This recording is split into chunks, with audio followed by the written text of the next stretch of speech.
반갑습니다. 시골 목사의 짤강 8번째, 사탄이 끝까지 숨기고 싶은 악한 영의 공격 루트에 대해서 살펴보도록 하겠습니다. 사탄은 항상 숨기고 싶어 하죠.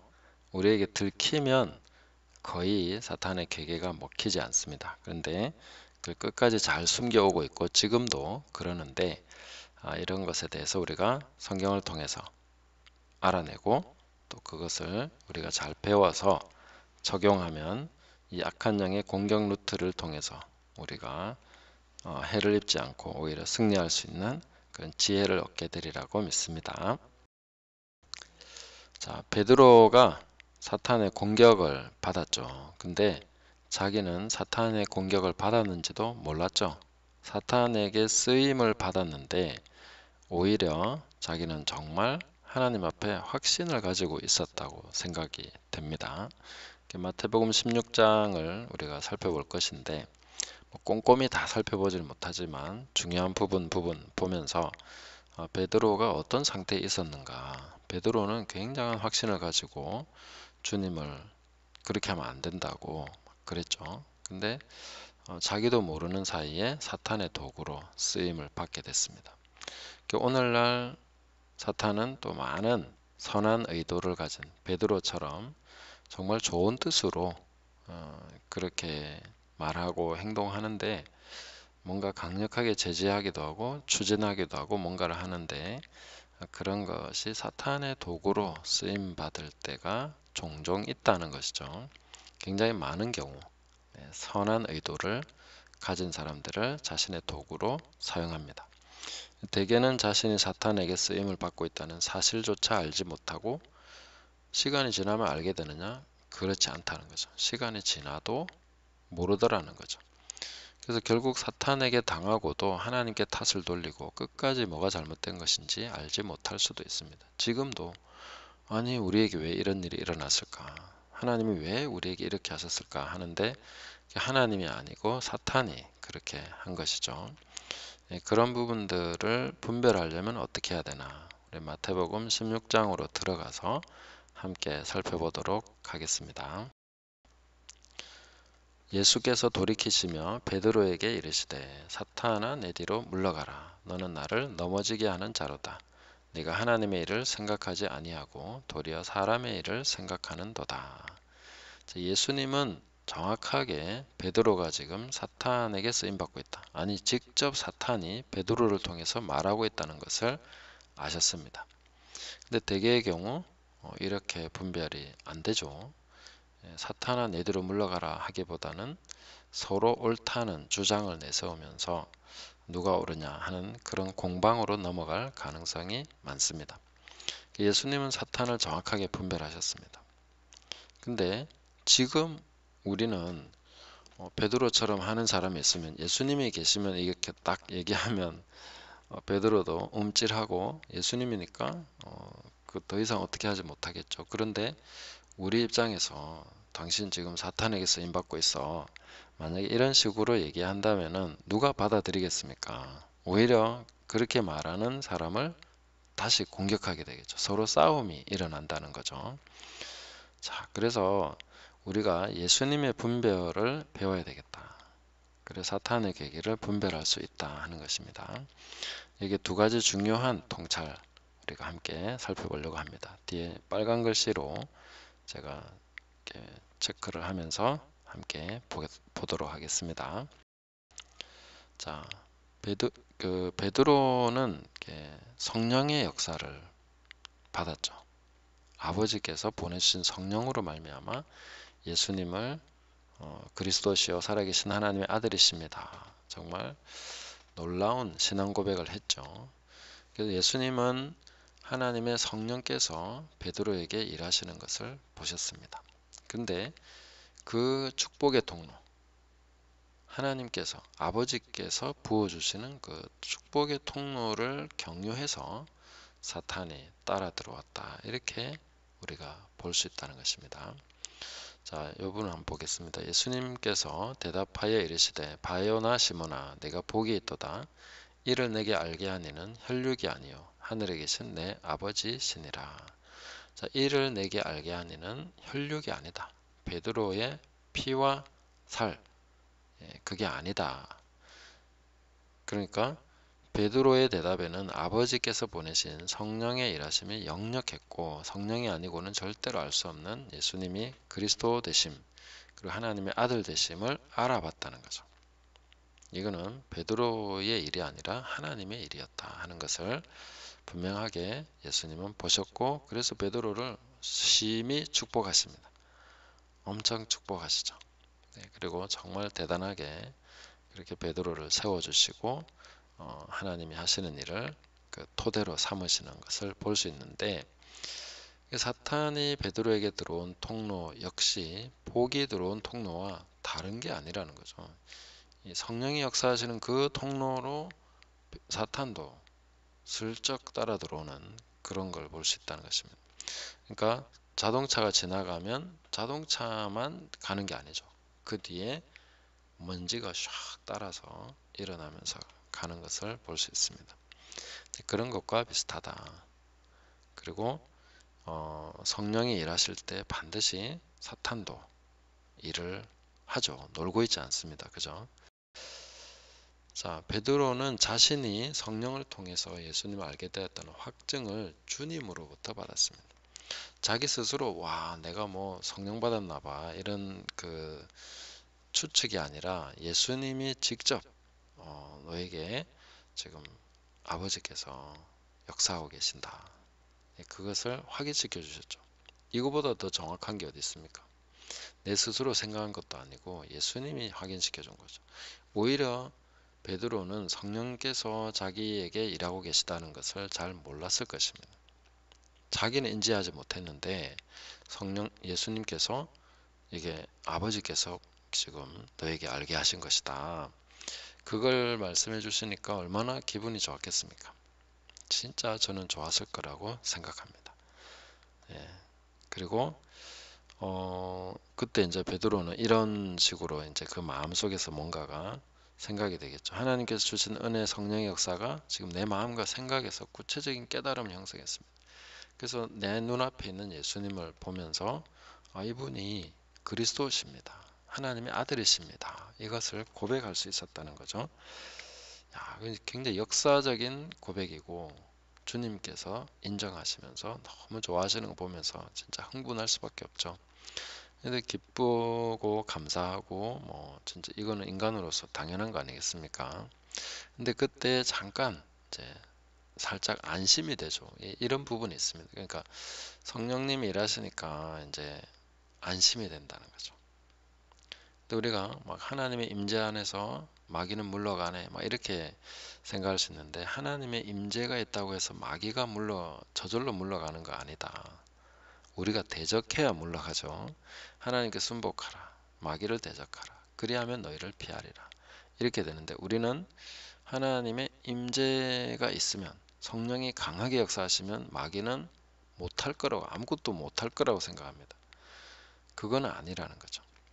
마귀는 천국에서 타락했습니다. 하나님의 임재 충만한 하나님으로 가득한 천국에서 마귀는 타락한 존재죠. 이 부분을 잊어버리면 안 됩니다. 그래서 우리가 하나님의 임재 안에 있고 성령이 역사하신다고 해서 내가 안전하다, 그거는 조금 우리가, 물론 성령께서 우리를 보호하십니다만은 대적하고 분별해야 되는 부분에 대해서 우리가 소홀히 하면 안 된다 하는 것입니다. 그래서 분별에 도움이 되는 정황적인 이해, 말씀을 통해서 보면 마태복음 13장 19절에 아무나 천국 말씀을 듣고 깨닫지 못할 때는 악한 자가 와서 그 마음에 뿌려진 것을 빼앗나니 곧 길가에 뿌려진 자요. 자, 여기서 천국 말씀이라고 했죠. 그냥 뭐 죽은 씨앗이 아닙니다. 정말 살아서 역사하시는 하나님의 말씀, 그것을 성령께서 지금 일하고 계신 것이죠. 말씀을 통해서. 그럴 때는 반드시 악한 영이 온다. 악한 자가 와서 그 마음에 뿌려진 것을 빼앗는다. 마귀는 이걸 방해하는 것이 자기의 거의 어떻게 보면 최대의 과제입니다. 지상 최대의 과제가 하나님 말씀이 뿌려내지 못하게 하는 것입니다. 그러니까 말씀이 뿌려질 때 마귀는 긴장하죠. 그리고 성령께서 역사하시는 그 말씀이 이루어지려고 할 때 마귀는 반드시 찾아와서 그걸 뺏어가려고 한다는 거죠. 그러니까 뿌려진 것을 빼앗나니, 이게 이제 길가에 뿌려진 자라는 것이죠. 그래서 이제 정황적으로 진짜 내가 은혜를 받고 있다, 하나님 말씀에 깊이 정말 성령께서 역사하셔서 진짜 말씀 안에서 내가 지금 막 은혜 받고 있다 그러면 거기에서 한 가지 이제 생각해야 되는 거죠. 아, 악한 영이 뺏어러 오겠구나. 이걸 이제 정황적으로 이미 예견할 수 있어야 됩니다.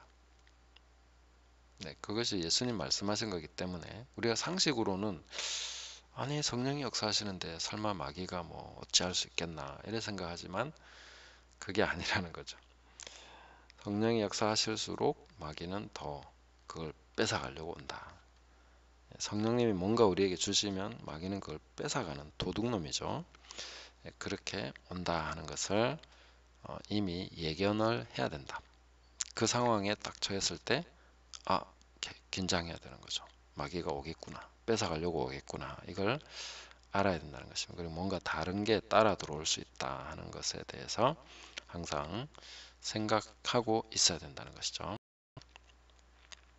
두 번째 정황적 이해는 사람들이 잘 때에 그 원수가 와서 곡식 가운데 가라지를 덧뿌리고 갔더니, 자, 곡식이 뿌려지는 단계에서 그걸 뺏어가지 못했다면 원수가 하는 다음 단계, 그러니까 밤에 자고 있을 때, 사람들이 잘 때에 그 낮에 일하고 뿌려지 않겠습니까? 근데 밤에 불과 몇 시간 후에 밤이 왔지 않습니까? 그때에 가라지를 덧뿌렸다.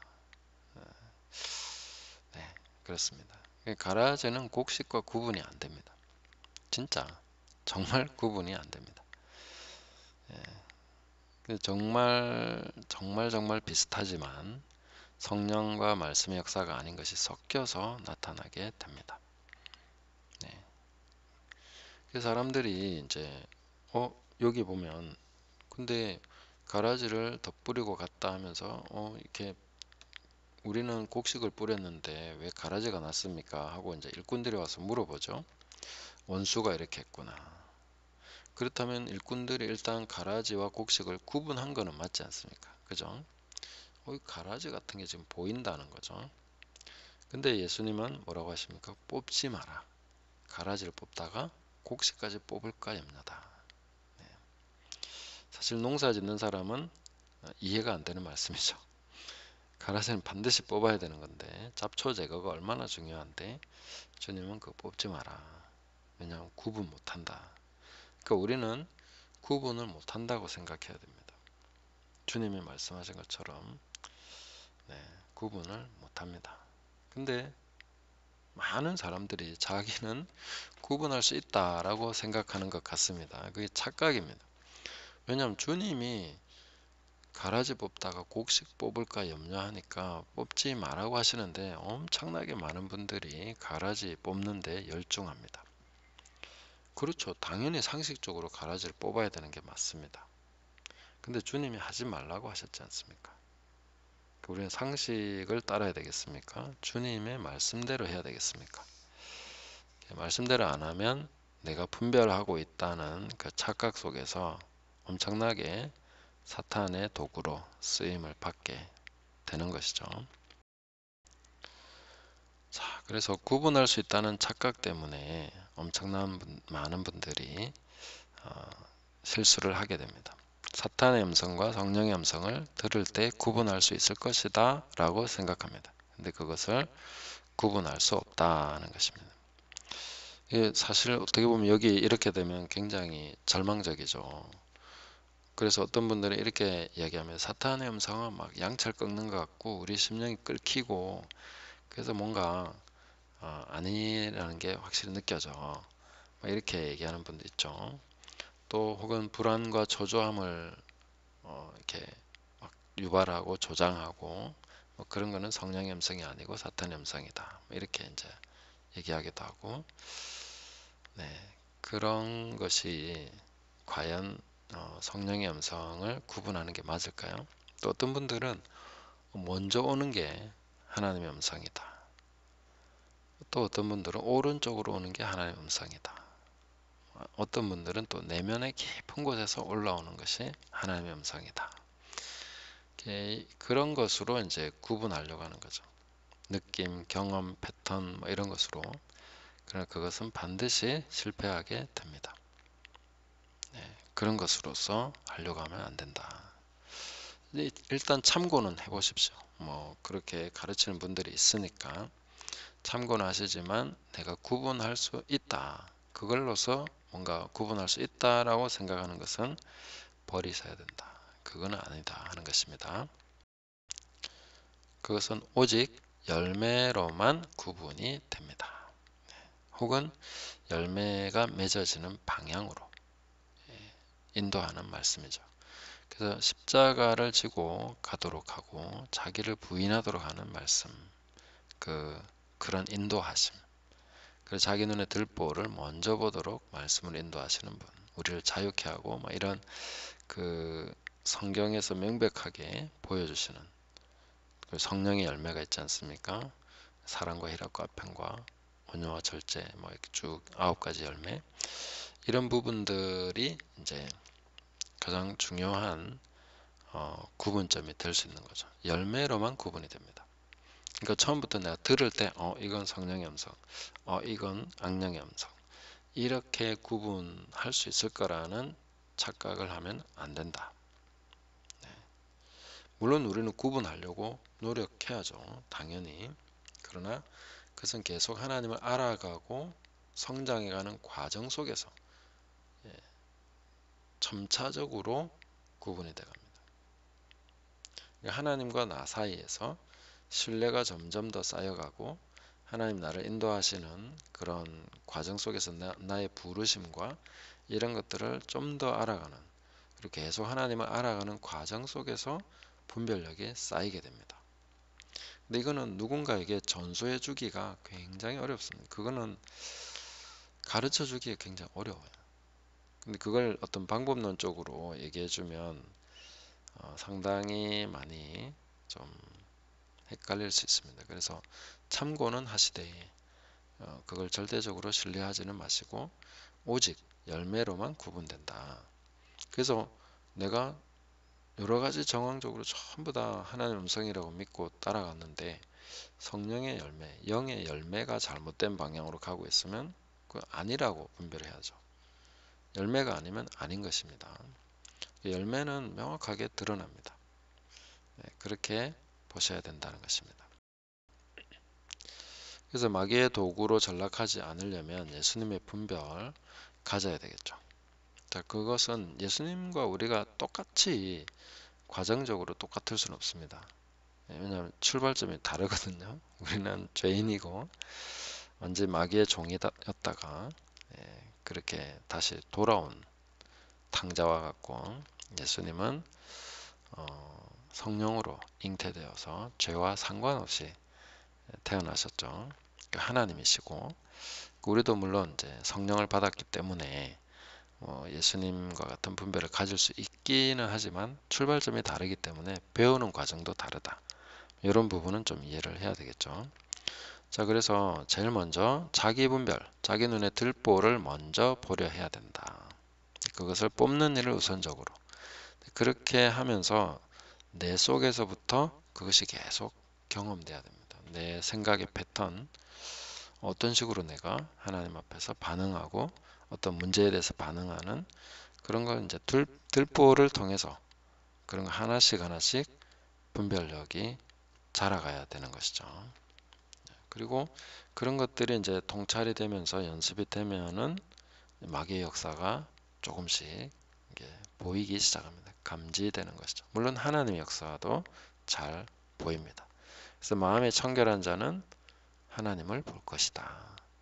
계속해서 우리 속에서 들보를 보고 깨닫고 그렇게 되다 보면 우리는 하나님을 보게 되는 것이죠. 하나님을 보면 마귀도 분별이 됩니다.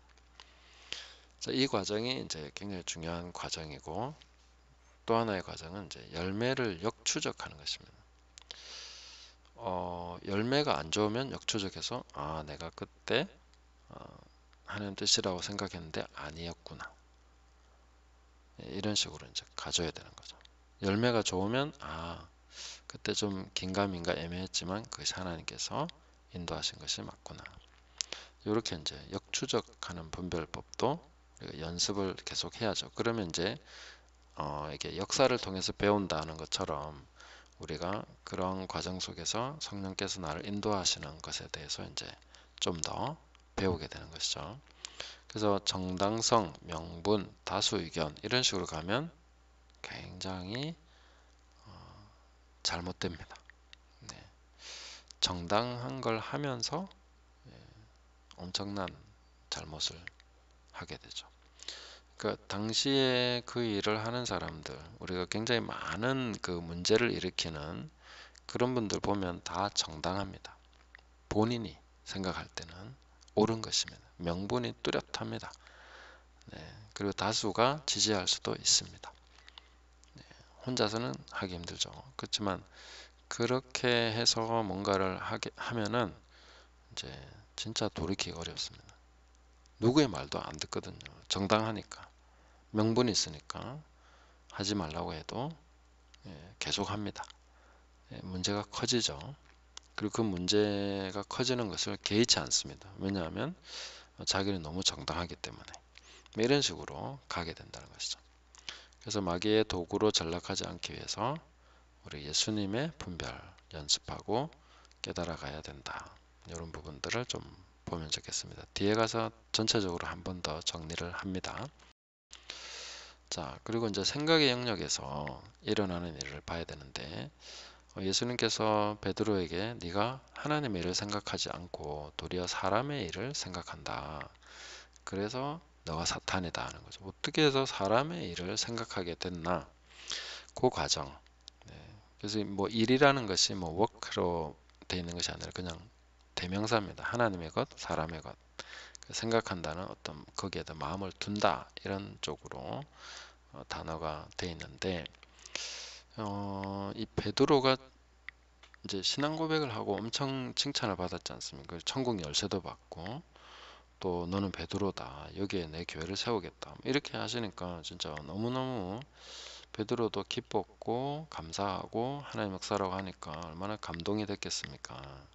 근데 내가 이제 막 신앙 고백을 한 그 대상이 된 그 예수님이 이제 그 장로들과 제사장들의 손에 넘겨지고 제3일에 살아날 거다. 이런 얘기 하시니까 얼마나 그 받아들이기 어렵겠습니까? 내가 지금 주님 그리스도시고 살아계신 하나님의 아들이십니다라고 고백했는데 이제 죽으러 간다 하니까 안 된다는 거죠. 내가 지금 고백하고 지금 언제 알아봤는데 어떻게 지금 그 주님이 그렇게 말씀하실 수 있냐는 거예요.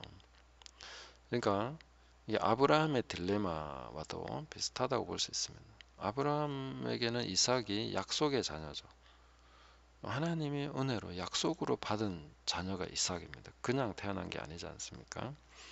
근데 그 이삭을 제물로 바쳐라 그러면 그 하나님 약속 어떻게 되는 거냐고요. 아니 지금 믿음으로 태어난 이삭을 그렇게 바치라고 하면 그럼 그동안에 있었던 일은 뭐냐고요. 다 무효가 되는 거 아닙니까? 그러니까 예수님이 그리스도시고 살아계신 하나님의 아들이십니다라고 고백했는데 죽는다고 하시니까 아니 그런 게 어딨냐고 따질 수밖에 없죠. 그런 게 어딨냐고 이렇게 되겠죠. 사실 이해하기 어렵습니다. 근데 그것이 우리 생각 속에 일어나는 일이죠. 우사에게 법궤가 그랬던 것처럼 이게 막 소가 날 때니까 어이쿠야 이거 안 된다고 법궤 떨어진다 하면서 붙잡게 되는 사울에게는 왕권이 그랬죠. 하나님이 다른 사람에게 준다니까 절대로 안 된다고 이제 자기가 붙잡는 것이죠. 유대인들에게는 성전이 하나님이 거하시는 성전인데 어디서 이 성전을 헐으라고 사흘 동안에 내가 이렇게 하겠다고 그딴 망발을 하니까 예수님을 죽이려고 하죠. 그러니까 모두가 하나님의 것을 위한다는 생각이 강한 것이죠. 근데 그것을 막으면 아니 이삭을 바치라는 그 음성을 하나님의 음성으로 받아들일 수 있겠습니까? 사탄의 음성이지 않겠습니까? 약속의 자녀를 죽이라고 하는데 사탄이 미혹한 거 아니냐라고 생각할 수 있겠죠. 또 때로는 이건 하나님의 일이다, 이건 사탄의 일이다, 이런 식으로 헷갈릴 수 있는 그런 내용들이 꽤 많습니다. 그럴 때에 정말로 하나님의 것을 나는 위합니다 라고 하는데 그게 사탄에게 쓰임 받는 거죠. 참 이게 이제 우리가 굉장히 어려운 부분입니다. 분명히 나는 하나님을 위해서 일했다라고 했는데 하나님은 진노하시는 거죠. 아니라고, 그걸 허물으라고. 유대인들에게 성전의 의미가 그랬죠. 제자들도 얼마나 아름답고 좋습니까 했을 때 돌 위에 돌 하나도 남지 않고 다 무너뜨려질 것이다 그렇습니다.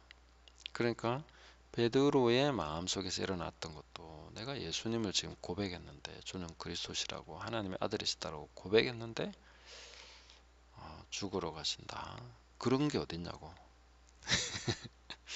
이제 그렇게 되다 보면 이제 네가 하나님의 일을 생각하지 않고 사람의 일을 생각하는구나. 요 뒤에 가서 보겠습니다.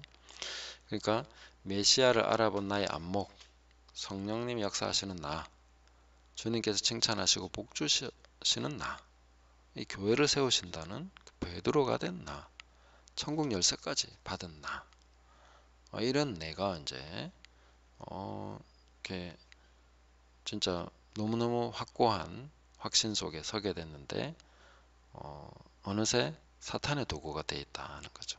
그런 걸 통해서 그 축복이 탄탄해지는 과정 속에서 베드로는 자기도 모르게 사탄의 도구가 돼서 주님의 길을 막으려 하고 있다. 그래서 참 교회에서도 이런 일이 일어날 수 있습니다. 굉장히 하나님께 쓰임 받고 정말 성령의 사람, 하나님의 일을 많이 하시고 또 인정받아서 뭐 목사님들 중에서도 유명해지고 한국 교회를 대표할 만한 목사가 되고 그랬는데 결국 사탄의 도구가 돼버리는, 자기도 모르게, 누가 뭐 원해서 그렇게 되겠습니까? 근데 주님의 길을 막는 사람이 될 수 있는 것이죠.